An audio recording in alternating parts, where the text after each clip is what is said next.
Kisah pemuda kaya, anak bos besar, pemilik 73 perusahaan, yang menjadi cleaning service. Dalam versi novel, bagian 36, Pak Henry dan istrinya, yang datang ke rumah sakit, bertujuan menjenguk tuan muda, ketika itu belum diketahui seperti apa wajahnya. Ayah dan mamanya Kaori yang penasaran, lalu masuk ke dalam. Saat melihat sendiri, mereka pun terheran, tak percaya dibuatnya. Laki-laki cleaning service yang diremehkan itu, ternyata tuan muda. Menyesallah Pak Henry dan istrinya. Dan kemudian, Kaori yang saat ini di rumahnya, masih bersama teman-temannya, mendapat telepon dari mamanya, video call secara langsung. Saat Kaori melihat, di situ ada Kenshin, tangan dan kakinya diperban, berada di rumah sakit. Histerislah Kaori, ia pun berteriak, teman-temannya pun melihat. Kaori menyebut nama Kenshin dengan terkaget. Kaori pun sampai menangis. Air matanya nampak terlihat. Masih saja dilihat handphonenya. Disebutnya nama Kenshin berulang-ulang. Sambil Kaori bertanya, kamu kenapa ini say? Kok nggak ngabarin aku? Kenshin yang tersenyum. Kemudian Kenshin bilang, maafin aku ya Kaori. Aku gak bisa datang ke ulang tahun kamu. Seperti yang kamu lihat ini. Aku ada di sini. Kondisinya nggak memungkinkan. Di tengah itu Iwan datang. Tiba-tiba membuka pintu. Iwan pun terkejut pula, melihat ayah dan mamanya Kaori yang ada di sini. Iwan pun malu-malu. Ia bicara menyapa. Lalu Iwan mendekat ke Kenshin, memberikan makanan untuknya. Di saat itu, Iwan terlihat oleh Kaori. Langsung saja Iwan ditanya, kok Mas Iwan handphonenya nggak bisa ditelepon ya? Nggak bilang pula kalau Kenshin di rumah sakit, sedang terluka dan dirawat. Apa Mas Iwan nggak suka ngabarin ya ke aku? Mas Iwan kenapa nggak telepon? Bilangin aku gitu. Aduh, Iwan yang baru datang, langsung disalahkan Kaori.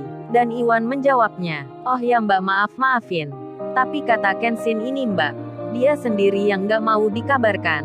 Terus handphoneku juga ini mbak, dipinjam Kenshin. Handphonenya Kenshin lagi hilang saat kecelakaan di jalan. Jadi ya saya nggak pegang handphone mbak. Ayah dan mamanya Kaori mendengarnya. Mereka masih di kamar itu. Dan Kaori lalu bilang, ini di rumah sakit mana ya? Aku tak kesana aja. Kenshin pun bicara, nggak usah Kaori, kan di sini sudah ada ayah dan mama kamu. Sambil bilang itu, Kenshin tersenyum. Kaori pun baru sadar kalau mama dan ayahnya berada menjenguk Kenshin. Kaori langsung terheran. Ia jadi tak mengerti. Kaori pun bertanya, oh ya mamaku kok di situ ya? Ada ayah pula. Ceritanya gimana nih ya? Kan mama dan ayah nggak suka kamu. Terus sekarang kok di situ menjenguk kamu pula. Aku jadi bingung nih. Mamaku mana say? Aku mau bicara. Di saat itu, kipas angin yang berputar, hembusannya mengenai kertas di meja, hingga identitas Kenshin yang tertulis bahasa Inggris waktu ikut meeting yang di London kemarin, beserta kertas nota bukti pembelian Lamborghini yang dibaca wanita tadi, terjatuh semua di lantai, terkena hembusan kipas angin. Mamanya Kaori pun mengambilnya. Beliau melihat dan membacanya. Ada nama Kenshin yang disebut sebagai yang leader big company, executive corporation. Lalu di balik itu pula ada faktur pembayaran dari harga mobil mewah yang tipenya sama dengan yang dikirim ke rumah. Dan langsung saja, saat terhubung dengan putrinya, beliau bicara, Kaori, kamu lihat ini mama dekatkan. Kamu baca sendiri, ini ternyata orang yang memberi hadiah kamu. Kaori pun melihatnya, nama Kenshin tertera di kertas yang dipegang mamanya. Lalu handphone itu diberikan lagi ke Kenshin. Kaori pun bicara, berarti mobil Lamborghini yang datang barusan ini, kamu ya say yang belikan. Gitu kok nggak mau disebut namanya? Kenshin tersenyum sembari menyahut, kan udah aku bilang Kaori, itu surprise untuk kamu. Jadi ya nggak perlu aku memberitahu kamu. Kaori pun bertanya, tapi ini kan mahal ya say. Kamu kok beri aku hadiah kayak gini? Kan aku jadi nggak enak ini.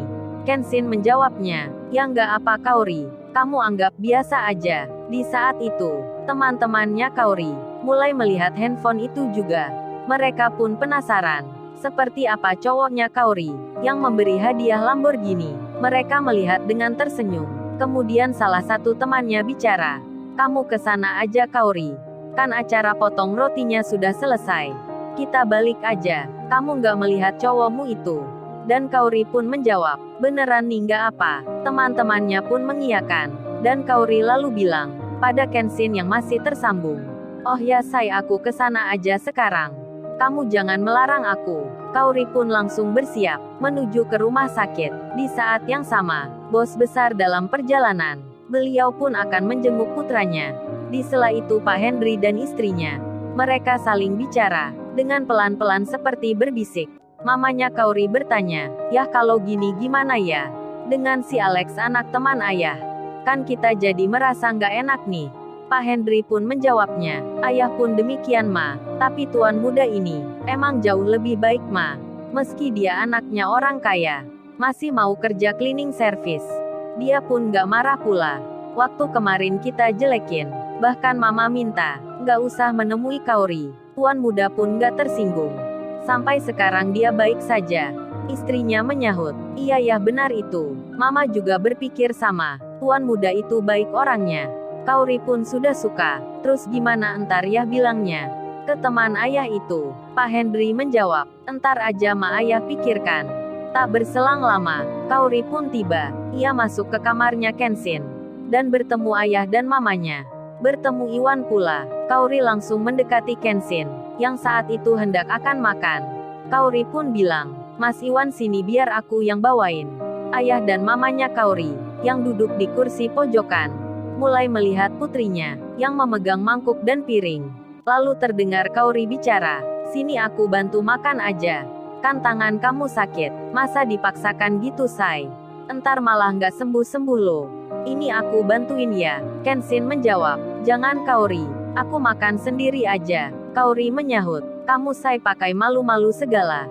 Kaori langsung saja menyuapkan bubur ayam itu ke arah Kenshin. Ayah dan mamanya pun melihat.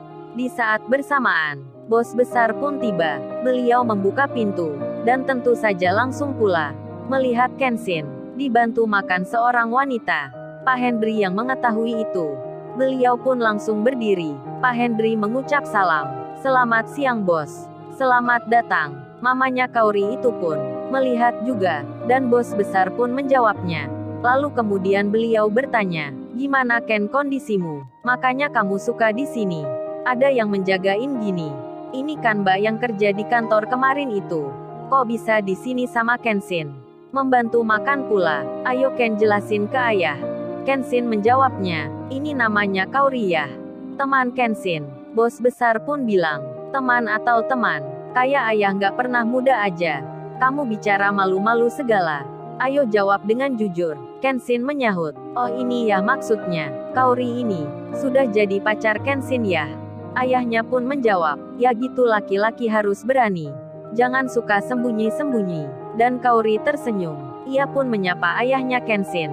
Pak Henry lalu bicara juga. "Oh ini bos kenalkan putri kami. Namanya Kaori." Ternyata bos ini sudah pernah melihat sebelumnya. Ayahnya Kenshin menyahut, "Jadi Mbak Kaori putri Pak Henry. Baguslah kalau gitu. Kenshin dapatnya nggak jauh-jauh." Kaori tersipu malu. Mamanya pun merasa, bos besar ini, orangnya welcome sekali. Ramah dan baik, terbuka pula. Dan rekan-rekan Pak Henry, yang ada di luar, seperti Pak Kevin, Pak Chandra, Bu Heni, kini baru mengetahui, kalau putrinya Pak Henry itu, yang bernama Kaori, kini berpacaran dengan tuan muda, yang kerjanya cleaning service. Dan mereka pun mengucapkan selamat ke Pak Henry. Mamanya Kaori pun jadi senang. Beliau pun tak menyangka akan hal yang seperti ini.